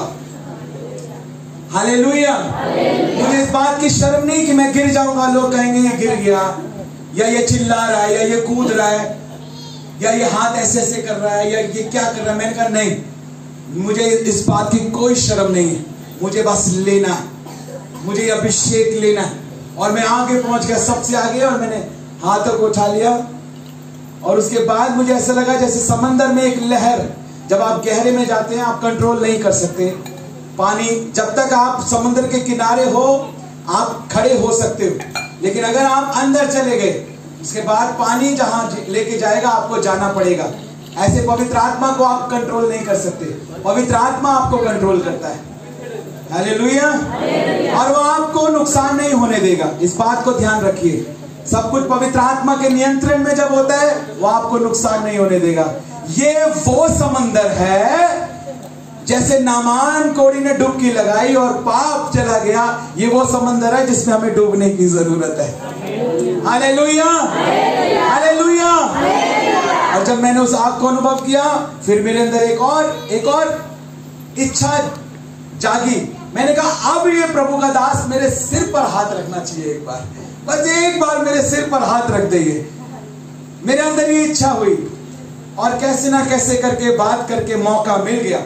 प्रभु के दास आके सामने खड़े हो गए, मेरा पूरा शरीर वाइब्रेशन मोड पे चला गया, पूरा शरीर कांपने लगा। ये मैं आपको बता रहा हूं, जो खुद एक अभिषेक पाया हुआ व्यक्ति है। अभिषेक के स्तर होते हैं, आपको पता है, विश्वासी का अभिषेक, याजक का अभिषेक, राज्य अभिषेक। अभिषेक में बढ़ना आना चाहिए हमको। पवित्र आत्मा नाप नाप के नहीं दिया जाता, वो बात सच है, लेकिन अभिषेक के लेवल्स होते हैं, स्तर होते हैं। जितना हम समर्पित हैं, हमारे अंदर बोझ है, भूख और प्यास है, उतना परमेश्वर हमें इस्तेमाल करता है। हालेलुया।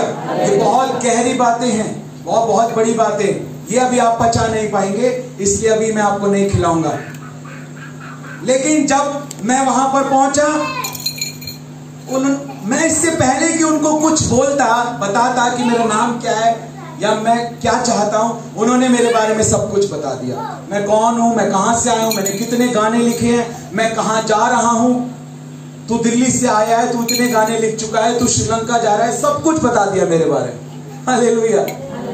और उन्होंने कहा ये भी मत बोल कि तुझे क्या चाहिए, मुझे पता है तुझे क्या चाहिए, क्योंकि प्रभु जानता है। आज आप अगर अपने दिल में ये सोच रहे हैं प्रभु आज मुझे तेरा अभिषेक चाहिए, प्रभु आपके दिलों को देख रहा है, आज आपके मनों को देख रहा है। आज वो बल से उतरेगा अभिषेक और सामर्थ। आपके ऊपर। आज उसको रिसीव करना। और जैसे उन्होंने मेरे ऊपर एक फूंक मारी, ऐसे किया, और उसके बाद मुझे पता नहीं मैं कहां हूं, मैं 7 बार गिरा। मेरे आत्मिक पिता ने मुझे बताया, और मेरे हाथों में इतनी आग, मैं पानी के टैप को खोल के अपने हाथ को ऐसे पानी के अंदर कर दिया। मुझे ऐसे लग रहा था पेट्रोल गिर रहा है मेरे हाथ पे। दर्द नहीं था, जलन नहीं थी, लेकिन आग ऐसे लग रही थी जैसे कुछ बह रहा है मेरे हाथों में। बहुत जबरदस्त आग, लिक्विड फायर की तरह कुछ मैं महसूस कर रहा था। उसके बाद जब मैं श्रीलंका गया, आप यकीन मानिए, परमेश्वर ने मुझे मना किया, जेब से हाथ बाहर मत निकाल। इतना अभिषेक था। प्रभु ने कहा अगर हाथ निकाल लिया तो फायर हो जाएगा। मैं अपने हाथ को दबा कर रख रहा था पीछे, क्योंकि अगर हाथ उठ रहा था तो लोग जा रहे थे, दूर दूर उड़ते हुए जा रहे थे, आग से भर रहे थे। और परमेश्वर ने कहा हाथ मत निकाल, बड़ी सामर्थ है। मैंने कहा प्रभु मदद करो कंट्रोल करने के लिए। अभी मैं मुरादाबाद गया था, वहां इतनी आग, इतनी सामर्थ। आपको पता है आग का अभिषेक छुटकारे के लिए इस्तेमाल होता है। किसी में दुष्ट आत्मा है, कोई किसी भी प्रकार की कोई भी जादू है, कोई टोना है, मैं आपको बताऊं, हम क्योंकि पिटने के लिए नहीं, पीटने के लिए बनाए गए, और पीटेंगे पवित्र आत्मा की आग के द्वारा, क्योंकि ये प्रभु का काम है। मुझे पहले समझ नहीं आता था, बड़े बड़े प्रचारक, बहनीहीन और बड़े बड़े लोग जो हैं वो फायर फायर फायर स्टेज पे क्या चिल्लाते हैं, लेकिन जब फायर को अनुभव किया तब पता लगा वास्तव में फायर होती क्या है। हालेलुया। और मैं आपके लिए प्रोफेटिक वर्ड्स को बोल रहा हूं आज, जैसे प्रभु ने मुझे इस्तेमाल किया, उसका 7 का 70 गुना प्रभु आपको इस्तेमाल करने जा रहा है। आपका आमीन छोटा है चर्च। हालेलुया। उम्र कोई सीमा नहीं है पवित्र आत्मा के लिए, दूरी कोई सीमा नहीं है पवित्र आत्मा के लिए। आप छोटे हैं, आप बड़े हैं, आप बुजुर्ग हैं, आप भाई हैं, आप बहन हैं, आप काम करते हैं, आप बेरोजगार हैं, आप चाहे किसी भी परिस्थिति में हैं, किसी भी स्तर में हैं, किसी भी भाषा में हैं, किसी भी रंग के है, पवित्र आत्मा आपके अंदर है, और आज वो आपको अभिषेक करने जा रहा है। हालेलुया। आज वो इस कलीसिया का अभिषेक करने जा रहा है। हालेलुया। मैं बड़े बोझ के साथ आज आपके लिए प्रार्थना करता हूं। शायद मैं कभी दोबारा ना आऊं, क्योंकि अभी परमेश्वर ने मुझे रोका है और कहा है तू यहां फिर दोबारा नहीं आएगा। और अगर दोबारा ऑर्डर नहीं आया ऊपर से, हम हो सकता है कभी एक दूसरे को दोबारा ना मिल पाए। लेकिन अगर आज आपके पास ये समय है कि आज मैं यहां हूं और प्रभु का अभिषेक आपके ऊपर उंडेला जा रहा है, क्योंकि परमेश्वर किसी ना किसी को माध्यम बनाता है अपने अभिषेक को इम्पार्ट करने के लिए। स्वर्ग से ना दिया जाए तब तक कोई मनुष्य प्राप्त नहीं कर सकता, और जो मुझे दिया गया है वो भी स्वर्ग से ही दिया गया है, और वो आपको दिया जाएगा। हालेलुया। क्या आप तैयार हैं उसको लेने के लिए? मैंने कहा तेल की कमी नहीं है, बर्तनों की कमी है, गीतों की कमी नहीं है, शब्दों की कमी नहीं है। वचन में लिखा है जिस प्रकार पवित्र आत्मा ने उन्हें बोलने की सामर्थ दी, क्या लिखा है, वे अन्य अन्य भाषा बोलने लगे। आज आपको अन्य अन्य भाषाओं में प्रार्थना करनी है। हालेलुया। एक भी व्यक्ति ऐसा ना हो जो इस दरवाजे से बाहर कदम रखे बिना अन्य भाषा बोले। अगर आपको लगता है अभी मैं नहीं बोल पा रहा, निकल कर आगे आ जाओ, मैं आपके लिए प्रार्थना करूंगा। आपको लगे मैं बोलना चाहता हूं, मैं नहीं बोल पा रहा, आगे आ जाओ, मैं आपके लिए प्रार्थना करूंगा। लेकिन आज ये ठान लो, जब तक अन्य भाषा में प्रार्थना नहीं करूंगा, इस दरवाजे से बाहर कदम नहीं रखूंगा। आप तैयार हो? आप तैयार हो? चाहे 1 घंटा हमको प्रार्थना करने पड़े, आप तैयार हो? हालेलुया। हालेलुया। आत्मा की सामर्थ आपके अंदर है, प्रभु का अभिषेक आपके ऊपर है। आपको केवल मुंह को खोलना है और बोलना है। देखो मेरी बात को सुनो, प्रभु ने हमें शक का आत्मा नहीं दिया। आज लोग संदेह करते हैं, ये कहीं मेरे मन की कल्पना तो नहीं है, ये जो शब्द आ रहे हैं तो मेरे मन में आ रहे हैं। ऐसा नहीं है, आपको डाउट नहीं करना। और परमेश्वर ने हमें अविश्वास का नहीं बल्कि विश्वास का आत्मा दिया है। लिखा है मैंने विश्वास किया इसलिए मैं बोला। और ये वेट मत करो कि अपने आप भी कुछ होगा और अपने आप में बोलने लगूंगा और पवित्र आत्मा मेरे अंदर बोलेगा। नहीं, पवित्र आत्मा तुम्हें शब्द देगा, बोलना तुमको है। पवित्र आत्मा तुम्हें ताकत देगा, बोलना तुमको है। और अपने मुंह को खोलना है, अपने होठों को चलाना है, अपनी जुबान को चलाना है और कोशिश करनी है। और आप देखोगे जब आप बोलना शुरू करोगे, आप भरते जाओगे, नए नए शब्द जुड़ते जाएंगे, नई नई भाषाएं जुड़ती जाएंगी और वो जीवन के जल की नदियां आपके अंदर बह निकलेंगी। हालेलुया। कितने लोग तैयार हैं? हालेलुया। पवित्र आत्मा से क्षमा मांगे, अपनी आंखों को बंद करें, पश्चाताप करें, मन फिराएं जैसे हमने आराधना की है आज।